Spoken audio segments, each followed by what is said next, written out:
हो साथी के छ कस्तो सरप्राइज हो यार कहिले आएको अस्ट्रेलियाबाट सब ठिक छ नि यार हिजो भर्खरै आएको अनि तिम्रो सुनाउ के छ खबर ए मेरो नि सबै ठिकै छ यार अनि कहिलेसम्मको बसाइ हो त्यही एक हप्ता जतिको लागि हो नि यार ए अनि सुन न त्यो लाउरे बाजेको कान्छी नातिनी पवित्रलाई चिन्छौ ए किन नचिन्नु यार गाउँका बुढापाकादेखि तन्नेरी सबैले प्यास मेटाउने ठाउँ नै त्यही हो म उसँग बिहा गर्न आएको अब भाउजूले रक्सी बेच्नुहुन्छ नि त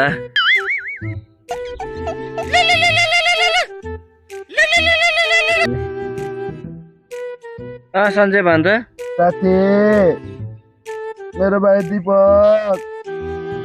कहाँ छ यार मलाई लिनु आइज न म हराएँ यार अनि के भन्छ कसरी चाहिँ हराइस् फेरि ब्रेकअप भएर उसलाई बुझ्छु कि भनेर रक्सी खाएको घर आउने बाटो भुले दिपक मलाई छिटो लिनु आइज डर लागिसक्यो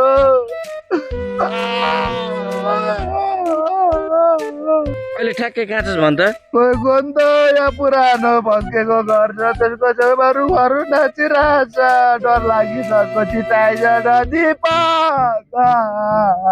ए अनि के भयो को चाहिँ हरायो ए त्यही सन्जय थियो त कहाँ खोज्न जाने यसलाई हात तेरी ल ल रुक रुक सँगै जाउँ कहाँ गएर सुतेछ मासला जहिले यस्तै दुःख दिन्छ यार ऊ यहाँ रहेछ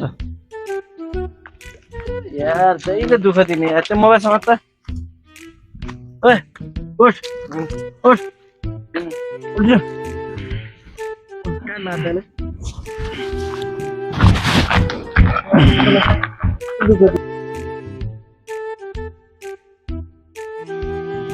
साला जहिले यस्तै यता खोल चाबी कहाँ छ चाबी हरा त छैनस् नि ल खोल साला जहिले जाँड खान्छ ए राम्रोसँग छिरा न के गरेको भयो किन साँचो घर हलिरहेको घरलाई